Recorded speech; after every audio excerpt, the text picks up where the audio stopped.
Bonjour tout le monde, Etienne Mellor here, agency owner and director at Royal LePage Heritage, Global and Elite. That's right, Mike. That's three real estate agencies proudly working together to serve the Greater Montreal area and beyond, from downtown to the West Island and all the way to the South Shore, and my favorite, the North Shore. Good morning. I'm Mike François, Business Development Director here at the Mellor Group. It's Friday, and this means it's time to get you prepped up for this weekend full of real estate properties. So Yes. We've got 78 Mellor Group open houses across the region, and today we're highlighting 15 must-see properties that stand out of the crowd.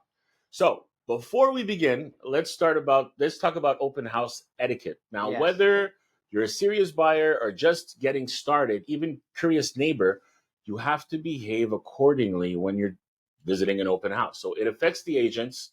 It affects how people treat you. It affects everyone all around you. So right now, how do we start with that?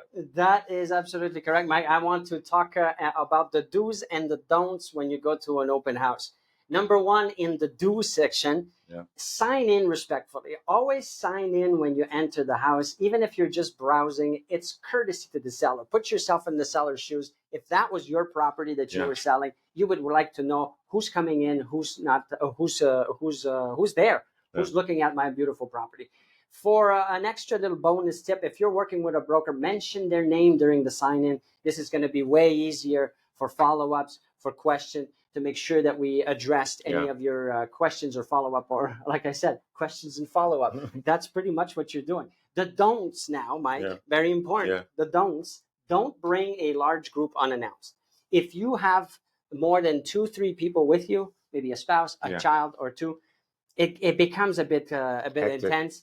Best to reach out to the real estate broker or agent in question that's doing the open house and say, look, we'd like a private viewing. We can schedule that anytime, any day. It's going to be it's going to be a better experience really for you in the end. So another thing that you should do, ask before you take any pictures. Photos and videos can often help you jog your memory a little bit later, but you need to ask the host first. Ask the broker first if it's okay. The sellers may have privacy concerns, especially when it comes to personal items, family photos that may still be in the home. True. So you want to respect those boundaries as if it was your own place. Now, another thing that you should keep in mind, that's another tip, do not critique loudly in front of others. Whether you like it or you don't like it, you don't want to have an influence on anybody else that's there. First of all, negative remarks can turn other buyers off or even insult the seller that's nearby, and brokers remember that stuff. Now, sometimes it's hard to contain it because it's explosive and you're like, oh, what is this? But please try to refrain from going and sharing that with everybody. Now, number 3 in the do's, be honest about your buying stage with the real estate broker. Are you pre-approved? Are you still shopping in the neighborhood?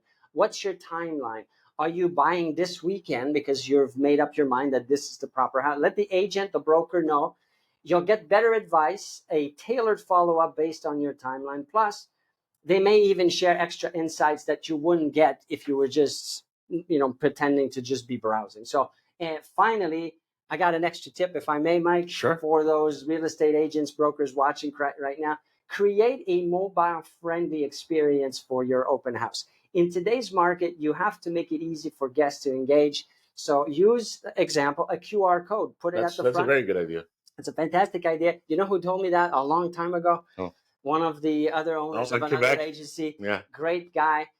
Paul, if you're watching, there you go. But a QR code with the listing details, the neighborhood information, the walkability score as example, and more, keeps your visitors informed and pretty impressed.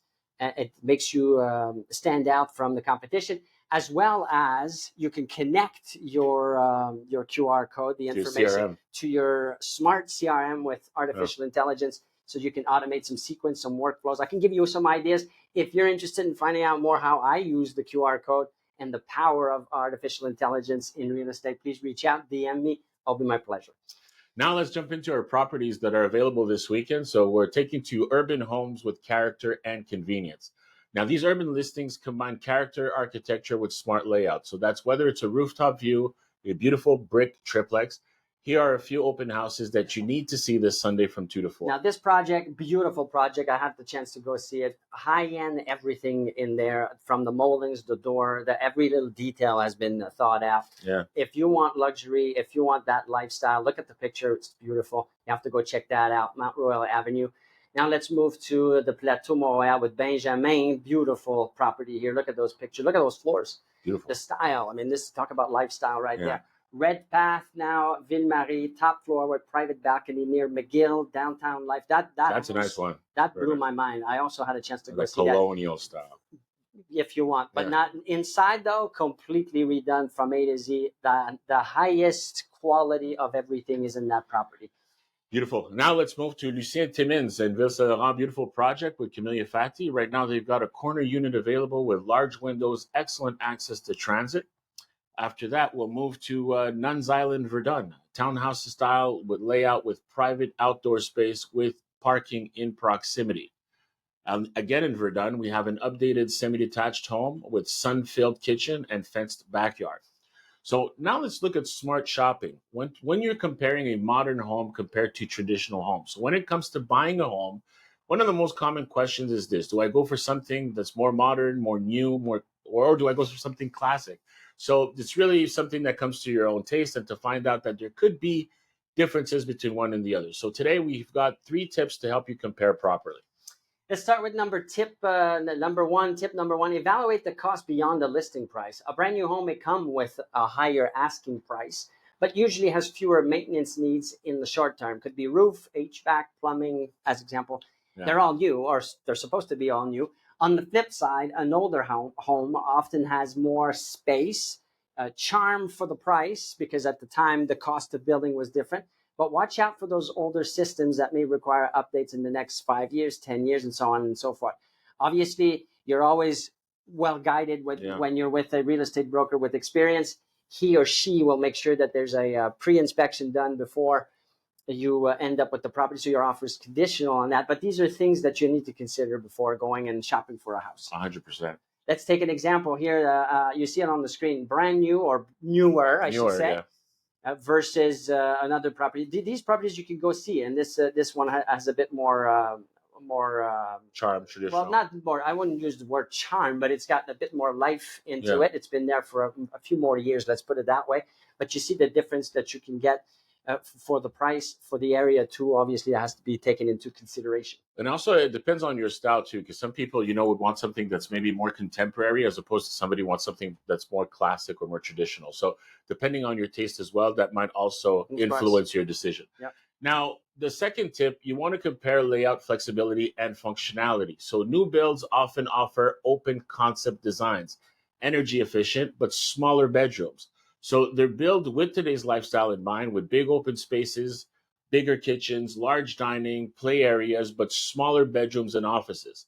So older homes may have larger rooms, but they're often closed off. And again, that depends if whether or not there was any renovations done. Okay. So segmented layouts are usually what you'll find in traditional homes, but let's not ignore the fact that they also might have a finished basement, more storage, and also a lot of bonus spaces.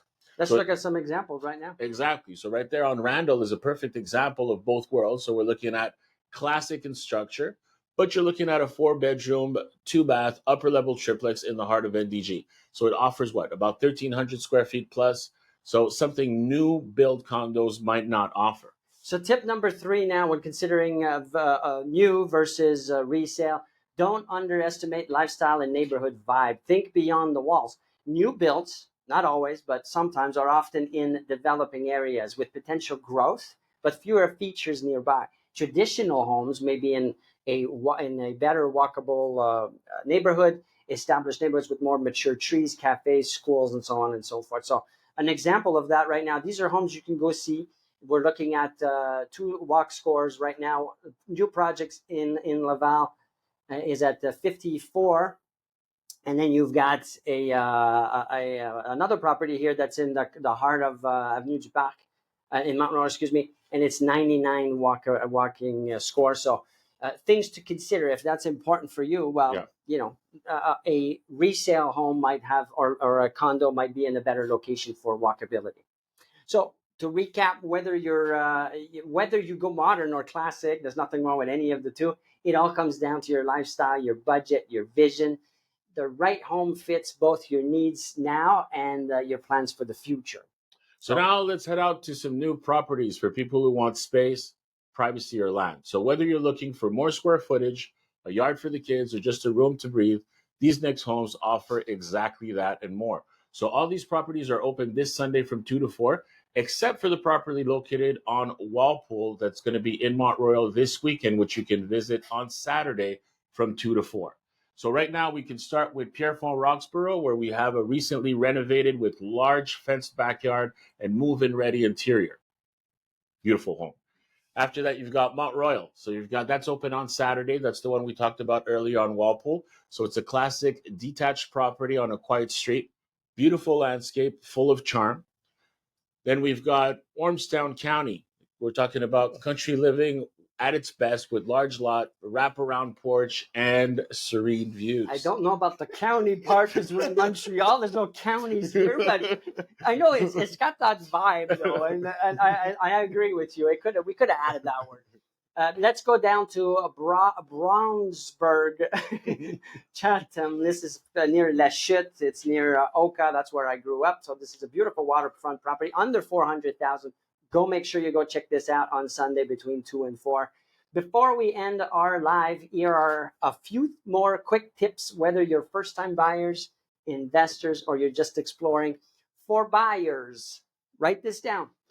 Bring a notepad. Use your phone to take pictures, but ask before permission, and or use a tool like ChatGPT. Talk to Chat and tell Chat what you like, what you don't like, how you feel about the X property, and then it will remember for later. This is tip number 2, wear some easy on, easy off shoes if you're going to go see open houses and you want to be efficient with the viewings. And lastly, ask the listing broker if there are offers or offer deadlines so that you can, if you like something, make a strategic move that's going to work for you. And for sellers, one thing I'll tell you right away, declutter. Declutter. Yes. Keep it clean, keep it open, remove anything that's personal, make the person that comes in be able to feel like it's their own. If you're hosting, you got to maximize curb appeal, trim the hedges, yes. Light the entryway, keep everything nice and bright, make it easy to show, neutral scents, open the blinds, and a good energy will help a lot. And for the brokers, be ready with local comps, lifestyle maps, walkability scores, everything that you need. Buyers may want the context as much as possible and know exactly what the square footage is. Well, that's it for this week's Open House Edition. Whether you're searching for something modern, classic, central, or peaceful, there's a property out there for you. We hope to see you at one of or all of our open houses this weekend. If not, you're always welcome to check out our website, mellorgroup.ca, for full listings and directions. And don't forget to follow us on social media for all these updates. Have a great weekend. À dimanche.